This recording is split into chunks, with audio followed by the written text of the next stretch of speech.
बाबा साहब के ऊपर इस समय सियासी संग्राम छिड़ा हुआ है। गृह मंत्री अमित शाह जी ने 1.5 घंटे का भाषण दिया था। उस 1.5 घंटे के भाषण में से 10 सेकंड की क्लिप कांग्रेस ने काटी और उसको सोशल मीडिया में वायरल किया और यह कहा कि गृह मंत्री अमित शाह जी बाबा साहब अंबेडकर का अपमान कर रहे हैं। संसद में फिर आरोप प्रत्यारोप शुरू हो गया।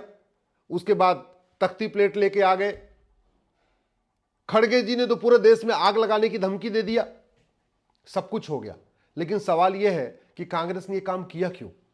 मैं बार बार कहता हूं, बुआई करने के पहले जुताई की जाती है, निराई की जाती है, खरपतवार की सफाई की जाती है, उसके बाद बुआई की जाती है।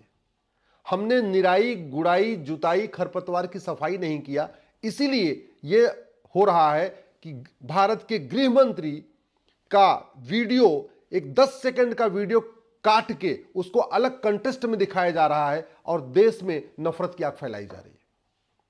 कांग्रेस के पास बड़े वकीलों की फौज है, इसलिए कांग्रेस के लोग जब कुछ भी बात करते हैं तो पहले अपने वकीलों से चर्चा कर लेते हैं।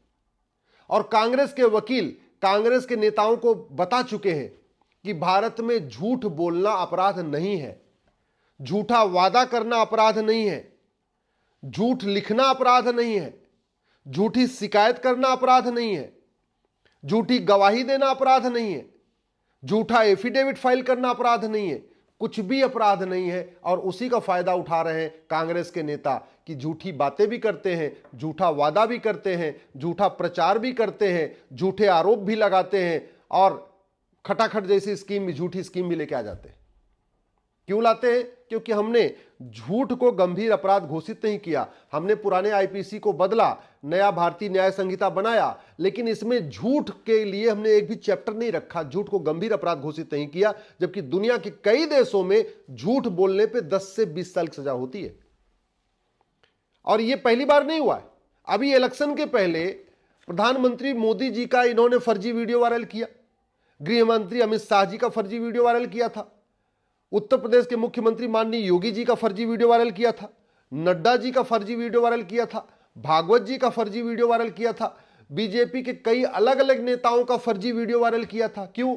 क्योंकि फर्जी वीडियो बनाना भी गंभीर अपराध नहीं है, फर्जी वीडियो वायरल करना भी गंभीर अपराध नहीं है। और एक जो कानूनी अड़चन यह भी है कि अगर आप किसी की मानहानि करते हैं तो कोई दूसरा उसके लिए मुकदमा लड़ने नहीं आएगा। जिसकी मानहानि होगी उसी को कोर्ट में आना पड़ेगा, और एक बार नहीं, उसको बार बार आना पड़ेगा। तो इनको पता है कि मोदी जी के बारे में कुछ भी झूठ बोल दो, वो मानहानि का केस तो करेंगे नहीं, क्योंकि उनको वो कोर्ट तो आएंगे नहीं।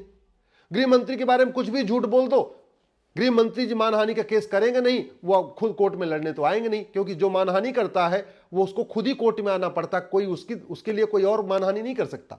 उदाहरण के लिए मेरे सामने भारत के प्रधानमंत्री जी की मानहानि होती रहे, बार बार होती रहे, लेकिन मैं कुछ नहीं कर सकता हूं, मैं उनके लिए केस फाइल नहीं कर सकता। उनको खुद ही आके कोर्ट में आना पड़ेगा, खुद ही कटघरे में आना पड़ेगा, खुद ही अपनी गवाही देना पड़ेगा। तो ये कांग्रेस के नेताओं को पता है, इसीलिए वो फर्जी आरोप भी लगाते हैं, फर्जी वीडियो भी बनवाते हैं, फर्जी प्रचार भी करते हैं, फर्जी वादे भी करते हैं, सब कुछ करते रहते हैं। समाधान क्या है? समाधान यही है कि भारतीय साक्ष्य संहिता में सबसे पहले झूठ को गंभीर अपराध घोषित किया जाए। झूठ पकड़ने के लिए नार्को पॉलीग्राफ ब्रेन मैपिंग कानून बनाया जाए, पुलिस रिफॉर्म किया जाए, पुलिस चार्टर लागू किया जाए कि किसी भी मुकदमे की जांच 1 महीने के अंदर कंप्लीट हो जाएगी। जुडिशियल चार्टर लागू किया जाए कि जज साहब को 1 साल के अंदर फैसला देना ही देना है। सिटीजन चार्टर लागू किया जाए कि कोई भी नागरिक न झूठ बोलेगा, न झूठी गवाही देगा, न झूठा एफिडेविट फाइल करेगा, न झूठी विरासत बनवाएगा, न झूठी वसीयत बनवाएगा। कोई भी नागरिक न झूठा आधार बनवाएगा, न झूठा राशन कार्ड बनवाएगा, न झूठा वोटर आईडी बनवाएगा, न झूठा बर्थ सर्टिफिकेट बनवाएगा। एक सिटीजन चार्टर बना के हर सिटीजन की उस पर अंडरटेकिंग ले लेना चाहिए कि मैं ये काम फर्जी नहीं करूंगा। मैं बार बार पहले भी कितनी बार कह चुका हूं, आज कांग्रेस जिंदा है तो घटिया कानूनों के कारण, और जब तक अंग्रेजों के सारे कानून खत्म नहीं होंगे और कांग्रेस के द्वारा बनाए गए कानून खत्म नहीं होंगे, तब तक कांग्रेस खत्म नहीं होगी। अगर हम कांग्रेस मुक्त भारत चाहते हैं, और बहुत जरूरी है कांग्रेस मुक्त भारत बनाना, तो सबसे पहले हमें पुलिस रिफॉर्म करना पड़ेगा, जुडिशियल रिफॉर्म करना पड़ेगा, एडमिनिस्ट्रेटिव रिफॉर्म करना पड़ेगा, इलेक्शन रिफॉर्म करना पड़ेगा, एजुकेशन रिफॉर्म करना पड़ेगा। अगर हम कांग्रेस मुक्त भारत बनाना चाहते हैं तो हमें संपत्ति को आधार से लिंक करना पड़ेगा। माननीय प्रधानमंत्री जी ने 2017 में कहा था कि हम प्रॉपर्टी को आधार से लिंक करेंगे।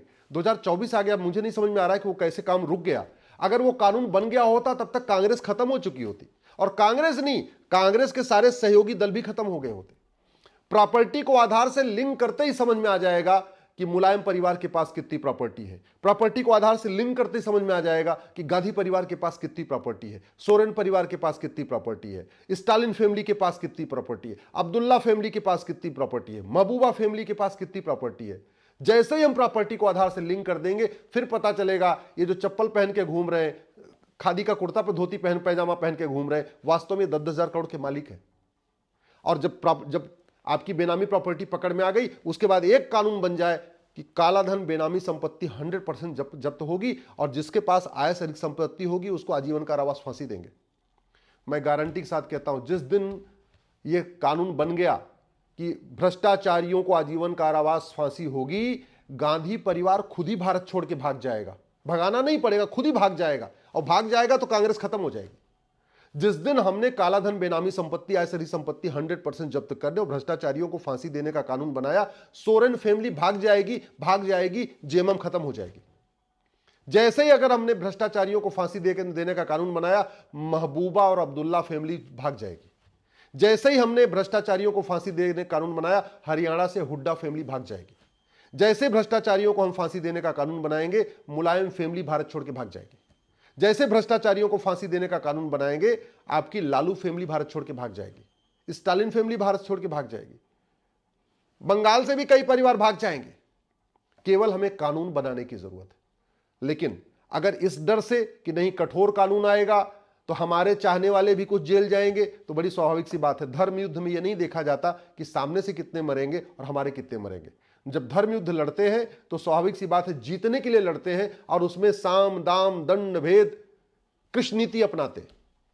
भगवान कृष्ण को पता था कि महाभारत होगा तो इधर से अभिमन्यु मारे जाएंगे, द्रौपदी के 5 बेटे मारे जाएंगे, लेकिन उन्होंने इसकी चिंता नहीं किया, फिर भी महाभारत होने दिया, फिर भी हुआ, महासंग्राम हुआ।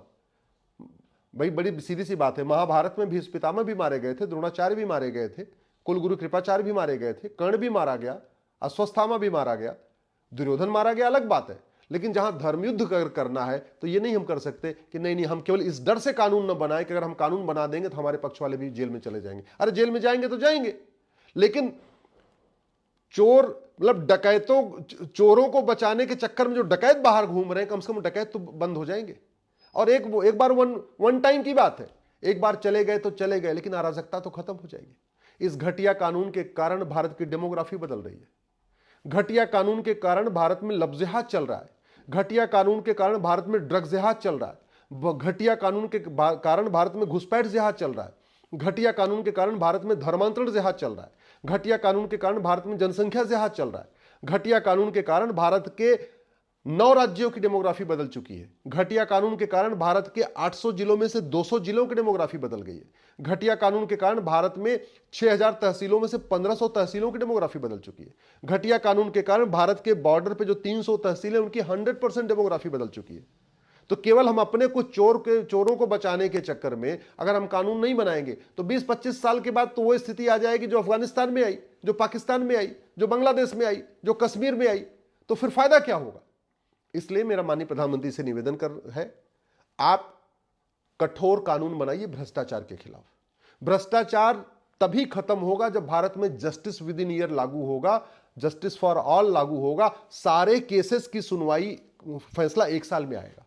जब तक जस्टिस विद इन ईयर नहीं होगा तब तक भारत में भ्रष्टाचार खत्म नहीं होगा, और भ्रष्टाचार खत्म नहीं होगा तो कांग्रेस खत्म नहीं होगी।